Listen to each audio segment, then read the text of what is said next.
This is 2OF Entertainment.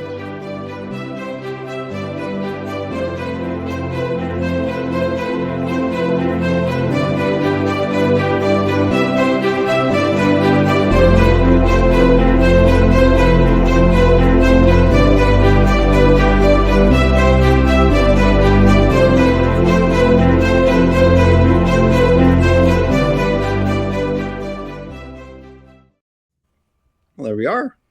Good morning. Well, third time lucky. Well, we'll give her a shot here. We've got a great photographer with us today, Michael Matthews, who's not only a photographer but he's a composer of music.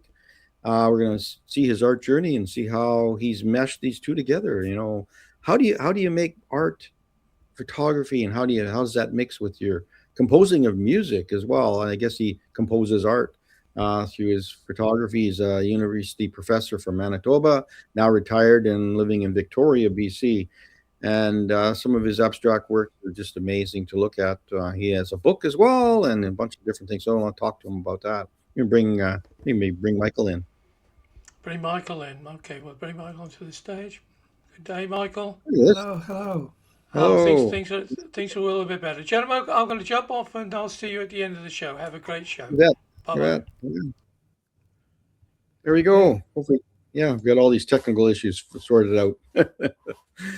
Yeah, it's good to see you and good to talk to you about some of your work. You're a member of Artists in Canada, and I really appreciate your participation in what we do and promotion and helping you show your work to the rest of the world as best as we can and share it with other Canadian artists as well.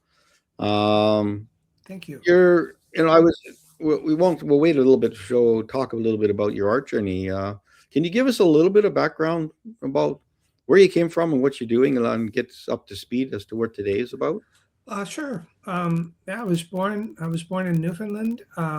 My dad was working for the airlines at that time. I grew up as an airline brat, kind of all over the world, and went to university in the United States. And got a teaching position. First taught in Korea for a couple of years, and then got a teaching job at the University of Manitoba, and worked there for many years, and lived in Winnipeg and Montreal and Berlin, and now I'm in Victoria.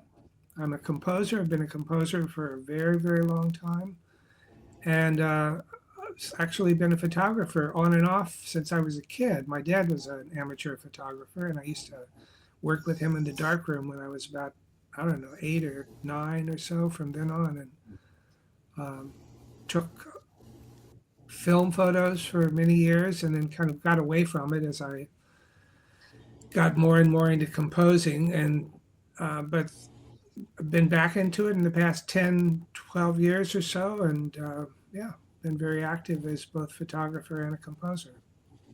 Yeah. So mostly you're doing digital photography now and not so much Yeah, film. And I do yeah, all so digital now. Yeah, yeah. So you work with it on a computer as well. You bring it to, and do some manipulation there and in the yeah. process. I do quite a Yeah. bit of work in Photoshop. Yep. Yeah. So creating these unique images that we're going to look at shortly here. I think you know, it still comes down to the initial idea, where, the raw material that you work with, right? And trying to mesh this together and figure out what is that subject going to be. So what kind of influences do you get? Where do they come from? Like for what you're doing, like in your abstract works that you're working at, we're going to talk about. I think that when I first got back into photography, I was doing more conventional things, landscapes, especially. I've always been interested in landscape work and architecture to some degree. But I think really my music has influenced my photography when you come right down to it. I think music is an abstract art. Instrumental music, anyway, is an abstract art. It's certainly non-representational in any conventional sense of the word. And I think that the way that I approach both music and photography is very, very similar. It has to do with structure relationships, balance. It has to do with color.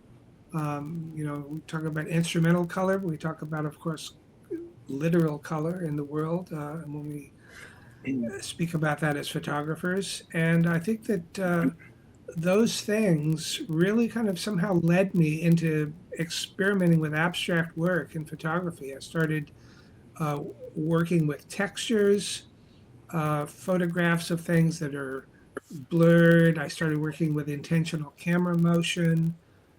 Taking pictures from moving vehicles interested me initially, still does to some extent. And Also doing macro work. And again, all this as a source of raw material.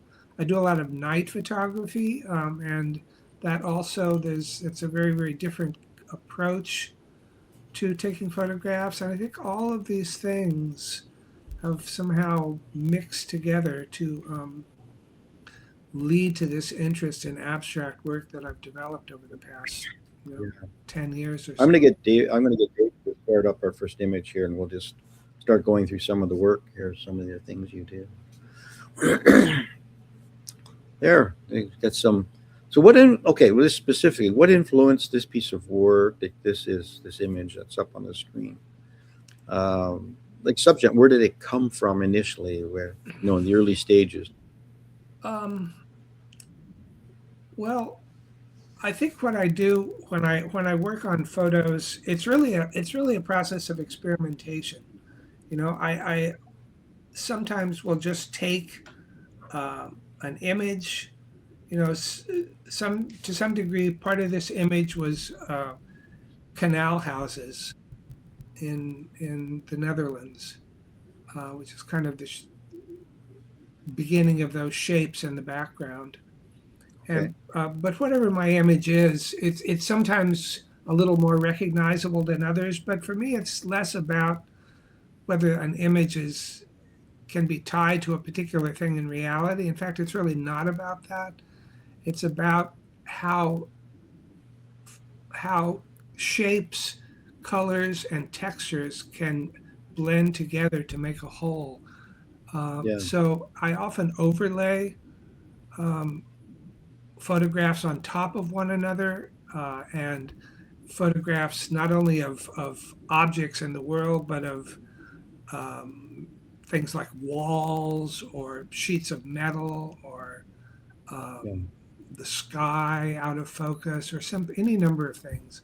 And then I Yeah. blend them and use masking and dodging and burning to make what I do. Yeah.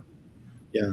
No, and it is just like painting. Like really, you're building the layers, and you're painting with digitally is what you're doing a lot of Yeah. times. And And yeah, you're that's, looking yeah. for resources though that hold that body to work together. So basically, with this crackled background, and then you've got the layers. It may have initially been probably a color image that you might have Yes. used, and it's been scaled back to a grayscale, and then superimposed and manipulated. And I just love it because it has, as you look at it, it gets deeper and deeper. There's a mystery in each of the pieces that we're going to look at today, different type of mystery. How is it important that people just find for themselves what's in the work? Is that being non-representational? Is that how Yeah. important that And is that to you? that for me is really what it's all about. It's the same for music. I have had people over the years tell me when they look at a photo or hear a piece of my music, oh, I this is what I see in it, or this is what I heard in it. And I'm often so surprised, delightfully surprised, that somebody has looked at what I've looked at and heard what I've heard and found such a completely different thing in there. I think that's great. That's really what I'm interested in. So, have you had shows where you'll play your music at the same time as your visuals are on the wall, Um, like installations? Once or twice, but yeah, to be honest, it hasn't worked out very often to do it that way. Yeah, Yeah, sometimes galleries are are interested in different things, and they're not necessarily always interested in having music playing. And my music is, it's a little more abstract and um, contemporary, so it's not necessarily, it doesn't function very well as background music Yeah. sometimes. I And guess I, then I guess I was looking at it being put into a public space more so than in a commercial space. So you're right, basically having an installation somewhere where the space is yours to use as you wish in a public, say a library or in a public right, situation, and you have your, you know, you can control the music that's being played relative to the visuals that are up in your display, I guess in your show. I'm just saying, how do you bring to an audience that second layer, the music and the feeling of the two-dimensional work that you're looking at? You get an audio experience at the same time. Can that strengthen your show or the experience by the viewer? Is how do you find those spaces, right? I think it could happen. I think, to be honest, it would be most successful um, with headphones. Um, Okay. if you were looking at if you had something to look at either on a screen in a gallery and could listen with headphones, something like that, I think could work. Yeah. Absolutely. I haven't had that experience yet, but I could visualize it. I could see it as a slideshow presentation where Yeah, people would sit down and they'd come into the theater, they'd sit in, and you have this uh, slideshow put together of some kind where the images would come up on the screen or immerse somehow around them, even in a surround sound kind of way. And then yeah, I could just absolutely think work. that, yeah, how do you give people a little bit more a taste of what's going on? Good here. There. So here's something really, I guess, this blurred imagery that you were talking about. It's just kind of, what is it? Like, it's like, does it matter? And you kind of go, can you explain a little bit about, I What guess, I'm the mystery, often interested in mystery. is revisiting colors and shapes. So you see this It's shape very here, organic. white shape on the right side of the screen, and you can kind Yeah, of see a distant echo of it in the black shape behind it, and also up in the upper part where the light areas are, you see yeah. a relationship between you know the light area and the right. Um, I try to shape these images and Yeah. give them a direction, if you will. Um, yeah, Design is a big piece of everything, right? Even especially in abstraction. Without the design of a page, somehow there's confusion in a way, right? So you're a photographer and the manipulator of that image. So you, in a very conscious way, you are directing people as to what you want them to see and experience. I guess you know that's a you really know that's a yeah that's a really good observation, and I find that's true both in I've always talked about music as directing people through time, controlling people's experience of time, right. and I think that that's absolutely parallel to what you just said about offering people a way into and a way through an image. Um, Yeah. yeah, Well, it's trying to find this. I guess I'm looking for words as well. Um, it's kind of the searching for abstraction in the obvious. So obviously we see an image, like whether it be a landscape, a tree, whatever. But how do I get a little deeper feeling for that space? And I think you have to go to that next level. It might be that abstraction, where you close in closer on something and give me, that if color is really important of that day, how do I re-inject color into that person to say it was a really, I want you to experience in your, man, are you thirsty, or is it just full of beautiful green and lush, or is the feeling become really important? Like, I sense a feeling that comes out of these pieces as much as I see a visual. I think that's true. Of course, it's an individual experience, but I think that what I find when I look at abstract images, not just my own, but I find that you look at the image in different ways. You look at it both from far away and you look at it from close up. And I think it's that switching back and forth where you see the entire image, but then you notice a little detail which you begin to focus on. Yeah. And then when you look at the image from farther away again, you see that detail in a different way. I think it's that journey back and forth from what you might call the airplane view and the ground view. Um, So when you present your works, how large are they normally? Your prints that you know? um, I've done various sizes. The last exhibition that I had in Germany before I came here, I had pieces up to 1 meter, and then small ones like 60 by 60 centimeters. These images here that you see, the squares. Yeah. So you know, anywhere from about 1.30 meters is about the largest I've had. Yeah. No, that's a good size to be absorbed in. And I guess part of it, if you want a wall of stuff, you could do it in multiples and Yeah, hang them up together, right? To create yeah, a triptychs or diptychs and different yeah, things. exactly. Yeah, I had, in fact, the square images as a group of 9, the last Yeah. exhibit. Yeah, I find a lot of what I what I do, I make sure it fits in my vehicle. That becomes the right, criterion right. whether it's going to be Yeah, multiples of diptychs and triptychs. If I yeah. want to do something large, it's just hard for transportation otherwise. But so this one feels very.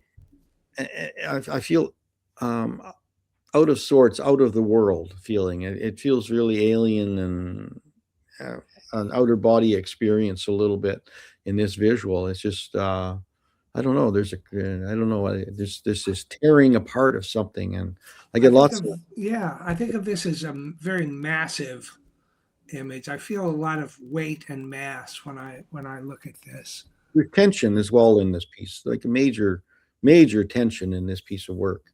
Going through the central part, there's a tearing and a pulling Yeah, I would apart, and agree. it's Yeah. amazing you can do that in photography and in, I guess, even in the Photoshop stages of.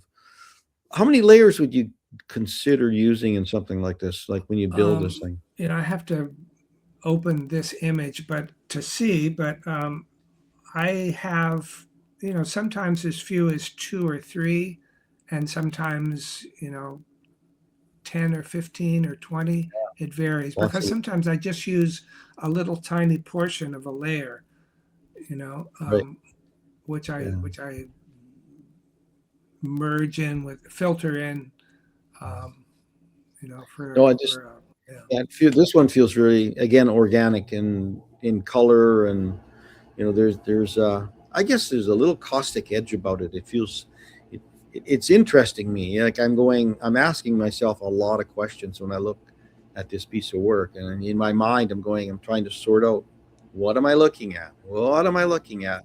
Why do I like it? Why do what what what's interesting me? And I hope people are getting that same thing, saying it's something. It's it's not this a specific. It's a feeling. That's what I yeah, get from this. It's more of a yeah. feeling Well, uh, of that's the good. visual. Yeah, I'm hoping I'm on the right track with some of your things, but I feel it's nice stuff. This one's very mysterious to me. There's you know, it's just a coloration that you work together on this one, like these two colors, that the greens Right. and the warm yellows and this moody black. Yeah, and this is a corridor essentially, um, and in the image of a corridor, of course, is a Yeah, there's a classic grid. image. Yeah, and there's a grid. Yeah. Right. It's a real mesh of, I see different, as I look at it, it changed. Now you say corridor. Now I see the visual going back Right. into the background. And before that, I didn't see that. Interesting. It's one of those things, as the longer you look at it, the more you see. Now you see Right. the reflection of the grid that's there up on the green and over the other one. Before they became like these leaves, like I see this big, huge green leaf on the one side, but actually it's just color. It's just, yeah, just lovely. I think I like works that um, reveal slowly to me, right? Me too. I keep going. I go and have a coffee, come back and look at it, and I see something different, either through conversation. I can only imagine the kind of music that would go with this piece of work. Well, everybody would imagine something different, I'm guessing. That's true. But I think it's your control. You should be telling people how you perceive and how the music goes with this piece of work, because that's how you influence people to change their perspective on things. Well, I'm not sure about that. I would be more inclined to. I mean, sure, if I were going to ex- exhibit this and know that I could have a piece of music to go with it, I could pick something, but I wouldn't necessarily always pick the same thing. I don't think there's a specific uh, uh, piece that would go with this, and I wouldn't, necessarily want to prescribe what that might be for someone else. I'm I more guess I interested look in at it. individual voyages of discovery. Yeah, I like the openness that way, but sometimes I like the strength of commitment. I love the strength to say, "This is my vision. This is how I see it.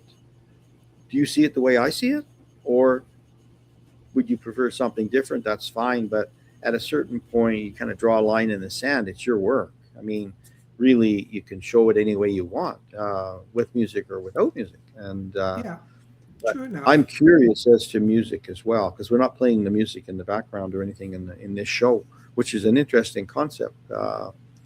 Playing little snippets of sound would be also awesome as well. But Absolutely. I think it definitely could be done. Yeah. yeah, well, it's one of those curiosity things, because if it's almost, if I saw this visual and there's five choices of music, which one did you like best? I Right. went with it.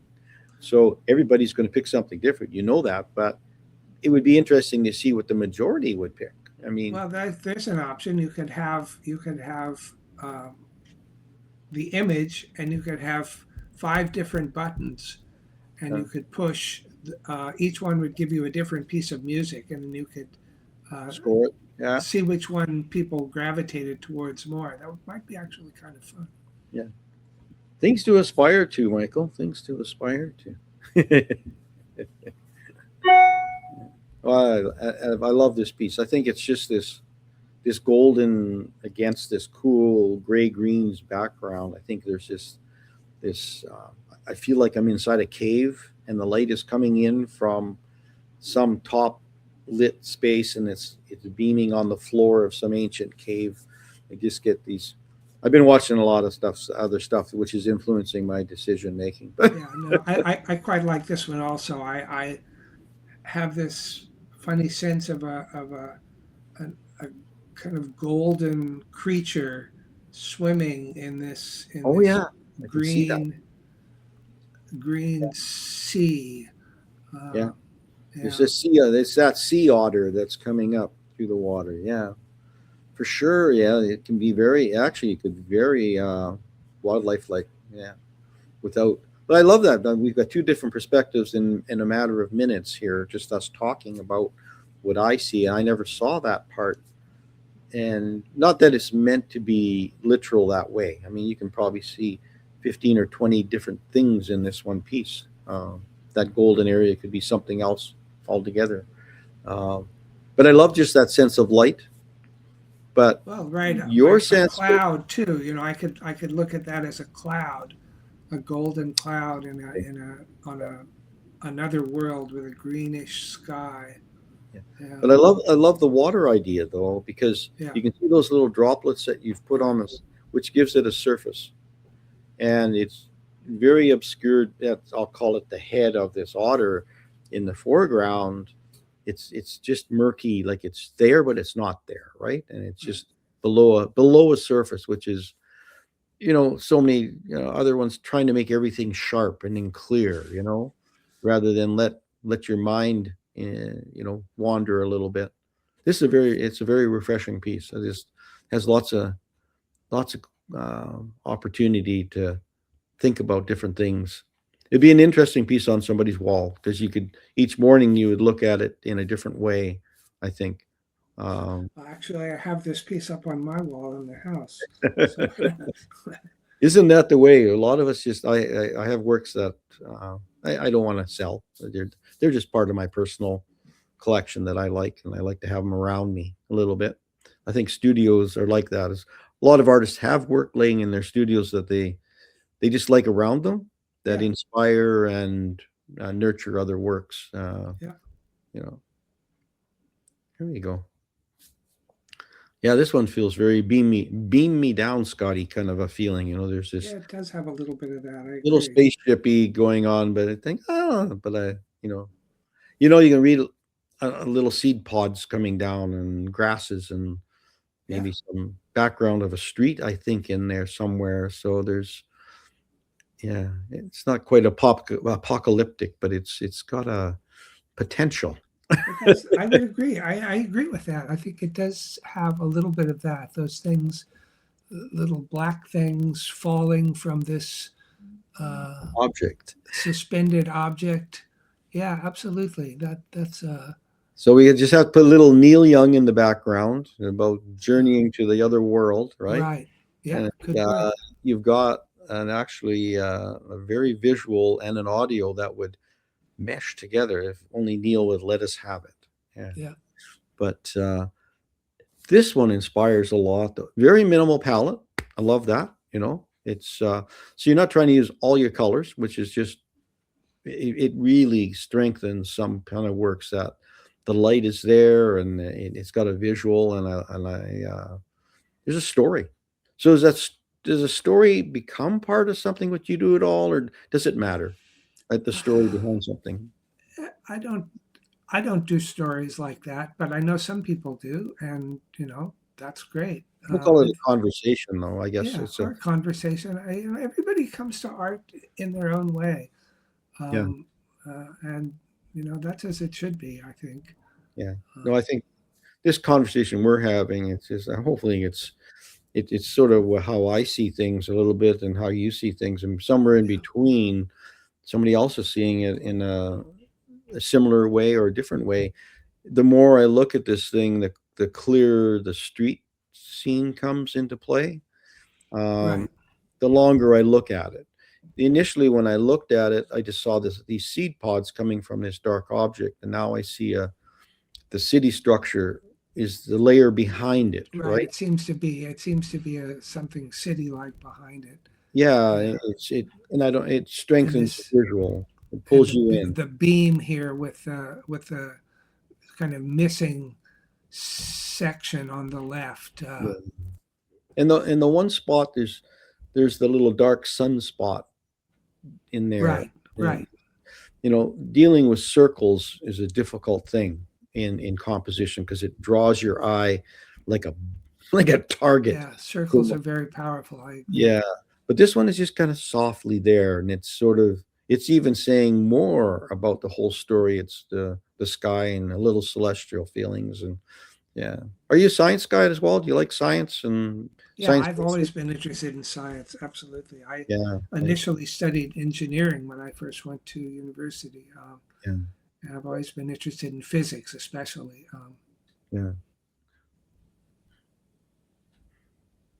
It's so simple. This one can be so many things. It, whether it's it again feels like in a quick glance, it can be very much like an old planet feeling to it can be the back of a chair. Yeah, it could be But that. Absolutely. objects that take on another life from another object, right? It's Or just a piece of metal. It strikes me as metallic. I find the look of it metallic. I like the idea of the back of a chair, though. I had not thought of that. And now yeah, that you've said it, I see that really clearly. now you can't let it out of your mind. I say things like that, and all of a sudden, that's all you can see. Uh, but again, this is warm blacks and gray black and gray browns, right? These beautiful colors that move in and out of dark and light and shade, right? Even the bottom left corner where there's Yeah. you can slowly make out some things in there, and then you're still not quite sure what this is, which is perfect. I love it. I love Yeah, that. I really like that little bit over in the bottom left. I like to try to do those um, things off to the side. Yeah. Um, Well, the hoop at the top really draws your eye into that. yeah, So it's designed to take your eye there from one side of the page to the right. other, and it's complicated work that you're doing. It's complicated design, and you're saying having a great photography eye to be able to pull it together. I think it's magic, and people can understand. And they try doing it with their phones and their cameras, and end up I'll save it in Photoshop and fix it up there. And people shoot 300 pictures of something, and then they'll go into Photoshop, and maybe they do and maybe they don't. But it's nice that do you design things at all using your camera right to start with? Well, in that I sometimes do the intentional camera motion thing so that I get a particular kind of image to start with that is already a bit distorted. I often use that as a design Yeah. approach, and also because I've gotten quite heavily into macro photography over the last few years. Okay. Often macro images are very, very good sources of abstractions because they're already so strange to begin with, looking at things that are very close, looking at things very close up. Yeah. No, this feels very it also feels very Western to me. Old Western Canada. It's just got this or an old West feeling. Again, I'm looking back I think it's the browns gives me a feeling of wood against a really dark old building in a dark in a bar, light coming through a window shining on. Right. I see a chair, but I think it's or yeah, it's gorgeous piece. I liked it because it was so simple. Like it's just the simplicity. Again, this one here. I mean, this spot imagery within. I guess this is a square piece as well. Yeah. Can you tell us a little bit about the development of this piece? This is a favorite of mine. I mean, I really like what I like about this is the I like a lot of different things about it, but I really like the area at the top, the kind of just traces of the color from the central shape, Hmm. uh, and then I also like the little bit around the central floating shape, the little reddish bits in it, and the red right hand edge that is then becomes the very red object or shape at the bottom. Yeah. And then again, just visible, barely visible off the lower right hand corner, a little bit more of that red. I This like this one a lot. in a commercial way, this would make a great record album cover. It's got me, the right kind of band on this one. This is Right. an amazing record album. I don't know if I should even say what I see in it, but I just kind of going down the macabre area a little bit. But Yeah, I when think it could work. Absolutely. I think it's a and you great look at idea for an album. these, and I'll just say there's this, and I love these pieces of work because I work this way with some skeletal shapes in the bottom in the reds Hmm. in a Right. murky, dark black. And then at a quick glance, and I don't know what that object is that's brightly lit, but it feels like this torn cushion with a bunch of little hearts on it. Hmm. So it's like, wow, what does that mean? Like you've got two different parts of the world looking at this thing, right? You've got it. So anyway, it's kind of uh, that's what at a quick glance look at that. These little triangle type shapes of red on a little torn cushion. So it's almost I don't know if you ever watched the show Dexter. I have actually not watched it, but I know what it is. Yeah. Yeah. So there's this, like I said, there's this kind of and was Anthony Hopkins type of a show that would be, yeah, CSI kind of a thing going Right. on. Yeah. But in a visual, but it's very simple. Like as far as subject matter, and I love the organic torn edges of the brightly lit Right. piece in the upper part of the panel. There's lots of I could look at this one for a long time, trying to envision what it's about and what I see in it. And like I said, it feels very macabre to me, and very interesting. With an album cover, it would be a if there's a band out there looking for something, reach out. Maybe you can make some kind of deal with this one because it definitely has a great strike of interest. Yeah, probably some punk band or something might go with that. There we go. Now I've seen this before. Is this not only the on the cover of your book that you have available? That Right. uh, is this the image? Can you hold that image up a little bit? I don't know whether. Anyway, uh, Michael has a book available. Um, Oh, right. yeah, there you go. It's a little hard to see, but there's his Yeah, a little book. hard to see. Right. Yeah, and we'll plug that a little bit, and you can get a hold of him on his website. The links will be on the bottom of our page as well at the end of the show, so you can reach out if there's something of interest on that you'd like from his website. Can you Yeah. tell us this development of this piece? I mean, it's on the cover, so it's important. Yeah. This image. I actually, for many many years, I've been friends with a wonderful Canadian poet by the name of Dennis Cooley, who lives in Winnipeg. Who's from Saskatchewan originally. And Dennis and I have, over the years, collaborated on several different projects. I've used his poetry for song settings many times. His poetry is really beautiful. And a few years ago, after I started doing these abstract photos, I got an idea. I approached Dennis and asked him if he might be interested in doing a project together that would involve these photos and poetry. And he was, fortunately, and we found a publisher, At Bay Press in Winnipeg, and we put together a book of photographs and poetry, which is called Gibbous Moon, which is the title of one of the poems from the book, and also then the title of this photograph, in fact. Yeah, Um, beautiful. that Yeah, no, it's got a. It feels very. I don't know. It's inspiring. I want to turn the pages. I want to look at it. I want to. If I saw this book on the shelf, it's definitely one I would pick up and take a look at. I mean, I don't look at a lot of photography books, but it would garner some interest in me, and I just. Um, so when you manipulate these images, where did they come from? Like initially, like I guess the types of images you use to develop this kind of thing. Where did they come from? some are my own, mostly they're my own photographs. And, you know, because I know that I'm doing abstract work, sometimes I take photographs of things that you wouldn't normally photograph, like a close up of an old rusted wall. That's walls are very, very good. Yeah.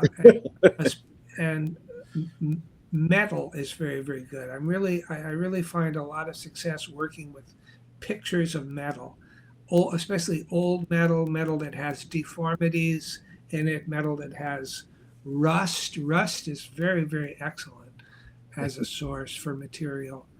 And I think, in fact, that's part of the background of this image is a rusted piece of metal. Yeah. Um, Yeah. No, it's I'm quite interested in things that are old and rotten, and it sounds a little odd well, I to think put it that way, but I find that in decay there's a lot of beauty. yeah, there is. Yeah, and a different kind of life. It Yeah, goes to the next life. But I guess I'm looking at it. If you're an abstract artist or even a photographer looking to, how do you inspire yourself? Just go look at an old wall, or go look at the concrete, or look at something, yeah, because all the abstract shapes are there. Everything is there. If I you agree. Yeah, so it's like the world is out there ready for you to pick. It's just knowing where to go, right? Just I, get out your phone and take some photos to get inspired as well. But a lot of times it's shooting at your feet more so than shooting at the sky. well, it's Kind of a deal. exactly, it's looking at things that giving a second glance to things that when you first look at them you think, oh, that's not, that's of no interest. Yeah, Um, to discover that in fact there's potential, and that's one of the reasons I mentioned earlier that I've gotten so much into macro work, because you see things suddenly that you didn't see before, yeah, by just getting closer to things. And yeah. No, I knew a photographer who's now passed away, but a young guy at the time, and he would he was a photographer, but he would stay on that one subject all day for hours shooting it. And the more he shot it, the more he saw in it. Like every time I forget one when he just shot a gravel pile one time. I couldn't believe it what he got out of just shooting a gravel pile, and he just learned to immerse yourself in that subject until you've drained it dry. And he said until you're completely tired and you got to go home.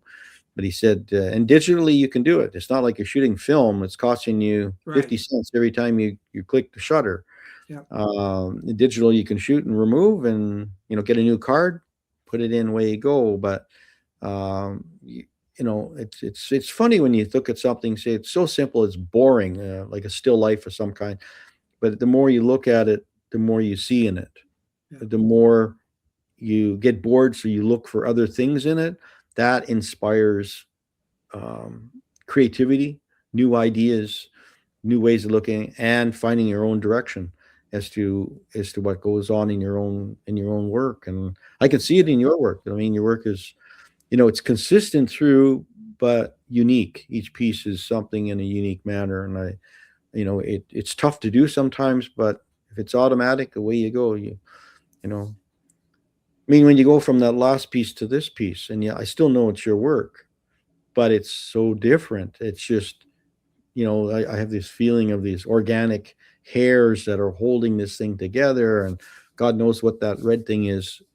Tell me more about it. Is it a heart? Is it, what is it? It's like, yeah. Again, it's a Well, little on the macabre and mysterious side. I love it. Yeah, there's well, in mysterious fact, mystery. this is another image from the book, and the poem that of Dennis's that I picked to go with this image is called "Heart Like a Wheel," There um, you go. and I think that's a really good title for this piece. You're right; it has absolutely that look about it. It has that organic look. What I find quite neat about this are these little strings, the little green strings that are running all Yeah, through this, and a also network. the, It's kind of a network, like yeah, this. network, and the the little white rectangles that are in the middle, and the upper and lower part of this red object are um, reflected or revisited as black rectangles off to the left, Okay. and also off to the right to some extent. I like that Yeah. continuity, how they change their color but they retain their shape. Yeah. I, And I love I love the organic aspects, how they bleed at the edges of the page. So not everything is squared up, right? And the full image bleeding off. So this, I don't know, to me it keeps my eye into the page, and kind of it probably, I don't know, it says this to me sometimes. It's like, look at this, pay attention to this, and it Right. just sort of, it frames my eye a little bit and gives me, I guess, it expands my understanding about maybe what the centerpiece is about. The edges become as important as the centerpiece. I think so. I would agree. Yeah. Yeah. Yeah, This image is a favorite. A lot of people like this one. I get a lot of good feedback on it. yeah. Well, it's mysterious. You see, like you said, it can be whatever you like. I mean, the poem will lead you a little bit, in a visual way, in a different way than this visual. But like you said, I think they mesh nicely together, and and figuring out what's going on. It could be in some doctor's office, maybe, or something. Some heart surgeon, but you try to figure out where your work would be located, right? If who buys your work, and it's like, why would they want that? Or is that part of their personality as well, right? Which tend to be, you tend to like things that you relate to, you know, and you want them close to you, so you buy them, or you have Right. them commissioned, or they do you do commission work as well at all, or I have not done commission photography work before. Um, no, I have not actually. I somebody should reach certainly out would to be you. great. Yeah, somebody should reach out to you and say, "I want to give you a show. I'll pay you X amount of dollars, and you'll have this major retrospective show at some gallery." It would be lovely that somebody would reach forward and say, "This this kind of stuff moves people, and I think it's important to show things in a different way, a different light."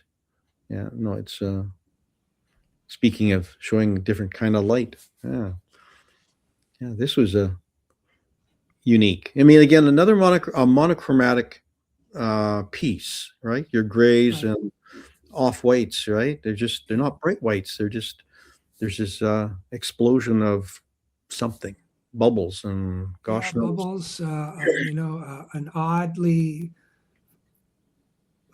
designed spaceship moving from left to right. Um, Yeah, um, uh, a fish. You know. Uh, yeah, a strange fish. A or an moon, alien, or an alien. a crescent moon colliding with a planet. That's true. Uh, I never saw that. Yeah, it reverses back out the other way. Yeah, yeah. yeah, No, no, that science aspect coming back into your work. I think science, nothing wrong with a bit of science fiction. We're going, we go through stages of. well, I'm a big science fiction fan, so Well, there you go. I think yeah, I think these are pieces that are probably coming from that part of you. yeah, I mean, I think so too. I agree. yeah, Yeah, no, it's and like you said, you can see lots of other things in them, but all these things did come from the stars at one time, anyway. So we're just kind of, yeah, you know, the ideas are up there. It's going from this color into a monochromatic palette, and the design is still there, Michael. It's just, that's holding it all together. And like you said, this crescent moon idea, that I didn't see in day one. I saw it more as this cylindrical shape, but then as soon as you say crescent moon, all of a sudden it flips in your mind a little bit, and right, now all I can see is the crescent moon, and right, that's the magic of pieces of work. I love stuff right. that it's it fools your brain a little bit, Yeah, it's and a shift. Well, like when you said this earlier about the back of the chair for that other image, that I'd never thought of that well, before. yeah, you see this speeding meteor here on the Hmm. far left, Yep. getting the heck away from the crescent moon. It's just Right. Exactly. nice little piece. Does it need it? It would have been boring without it. It just, all of a sudden, that's needed there.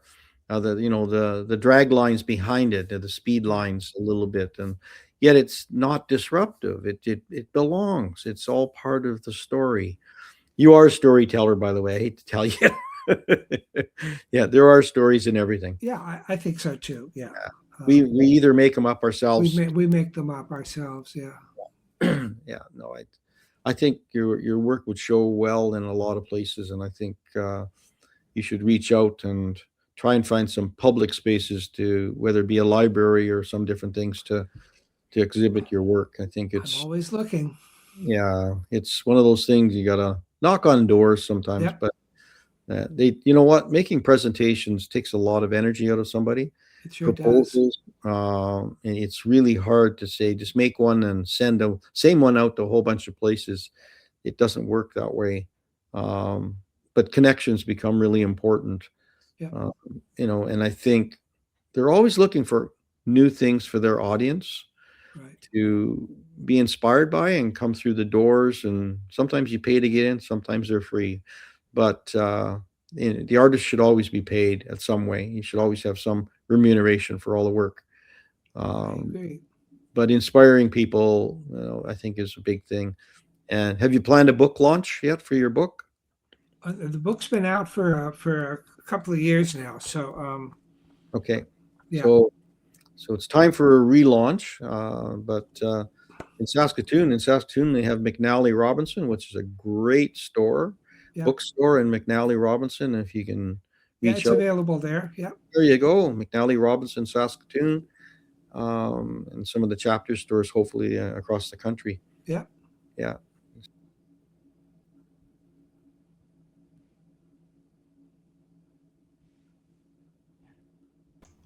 Well, that's an interesting end to what's happening, Michael. I think we just had another technical blip today. It would appear that we've just lost Paul.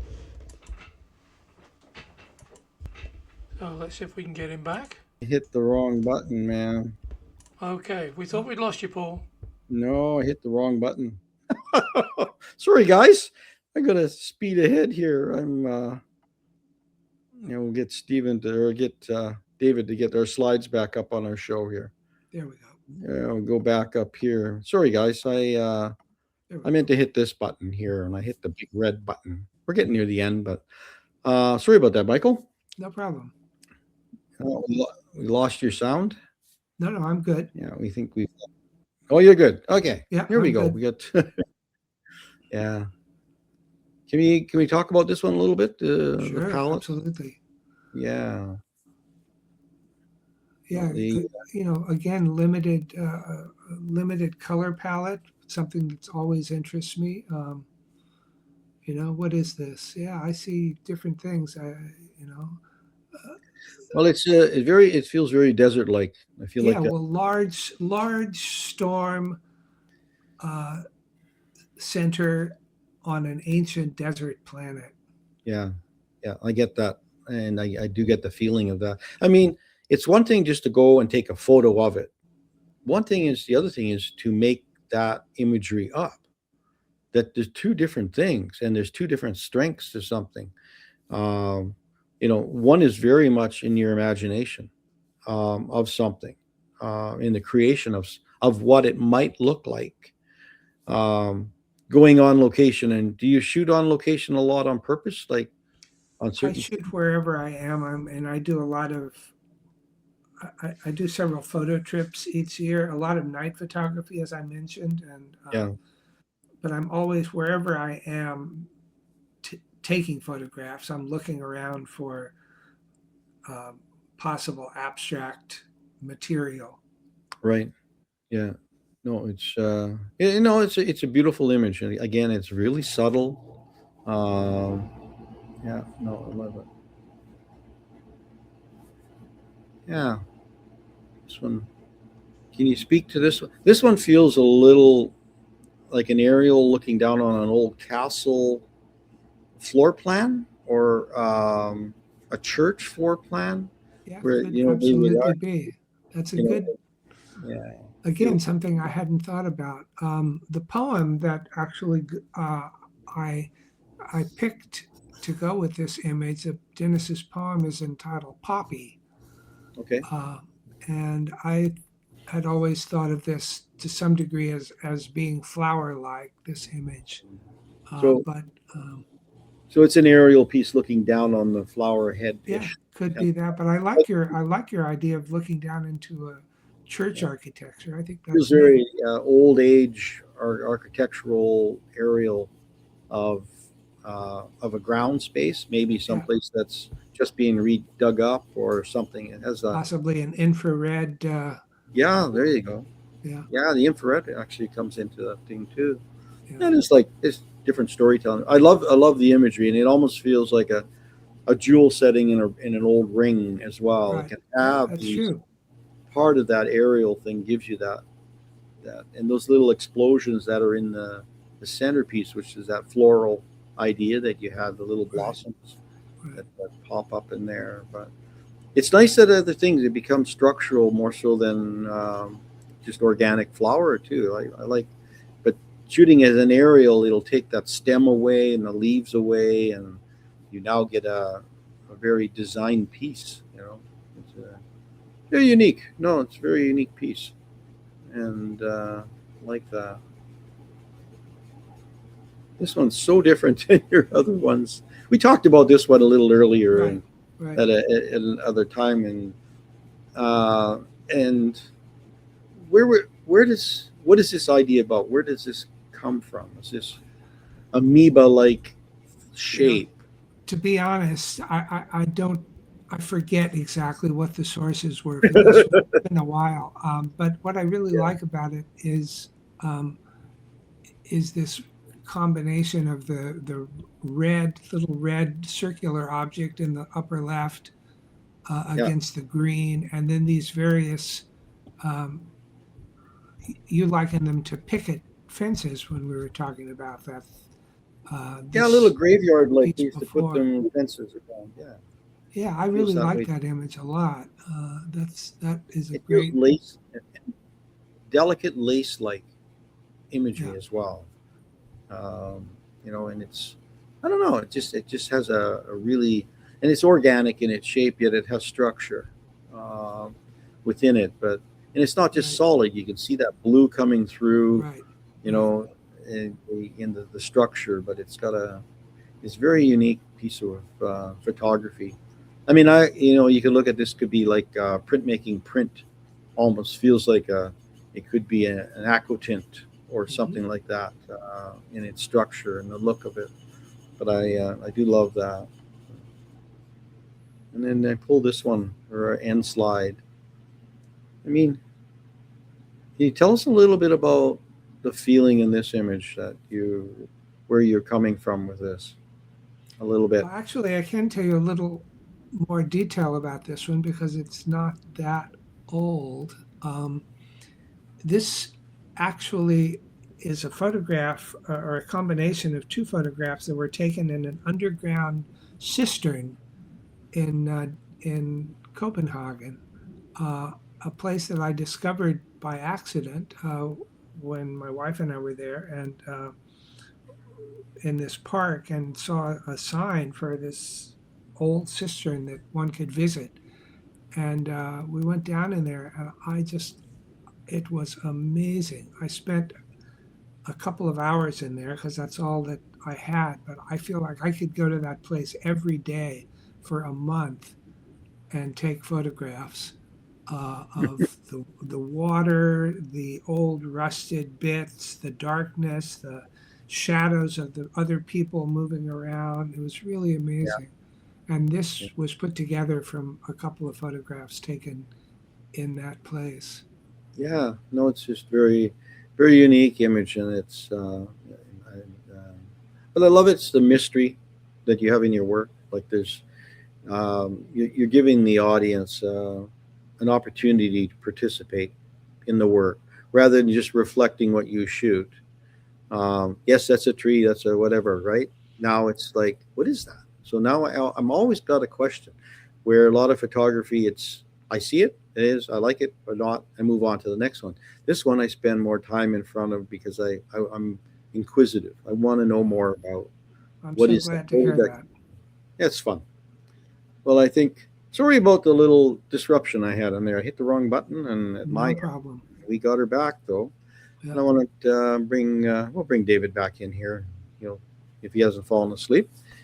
And there he is. There. Well, Wow. There's just one in particular. Can I just have a quick flip back you to bet. find it because it's haunting me. And this one. Yeah, it is Now haunting. you said that you thought it was a piece of material. I'm actually in that very dark space, and that's the only reflection of light I that's can coming hear you, through the Paul, ceiling. but I cannot hear David. Can't hear David? No. Okay. No. No, he's Okay. well. I can hear David, but he's saying that he sees this reflection of light, but he's in the background all the time. But Yeah. sorry, David. Yeah, I'm actually in some sort of underground passage or something, and there's just this light coming through. Amazing. Oh, like an Anyway, underground passage. Yeah. yeah, No, yeah. it's Okay. Well, look, enough of my trivia. no, it's good. So There we go. It's great. Can you hear us now, Michael? Yeah, Yeah. I can hear you. Yeah. Yeah. Okay. Yeah, You can hear me. okay. Okay. Well, that's been great. We've had a great. I really enjoyed the interview and the conversation on Canadian art too. today. Yeah, with Michael Matthews, photographer and composer. So can like and share and be a part of what we do. And we'll see you next week, I guess. David, you got anything else that you need said? well, we hope we're back live next week. Yeah, a few gremlins today, but Yeah, we nothing did. that Yeah, we give her a try. nothing that Well, we thank you couldn't so solve much for in the having end. me. I really appreciate it. Oh, it's been great having it's you. been wonderful, Great, wonderful. great But, conversation. Everybody have a great day. Yeah, have a If great you want to week. get in touch with Thank you. Thank you with so much. Michael Bye bye. and get his book at some stage or another, all the details will be on the either on Paul's website or the details underneath. And thanks everyone, and until next week on Canadian Art Today. Bye bye. Bye bye.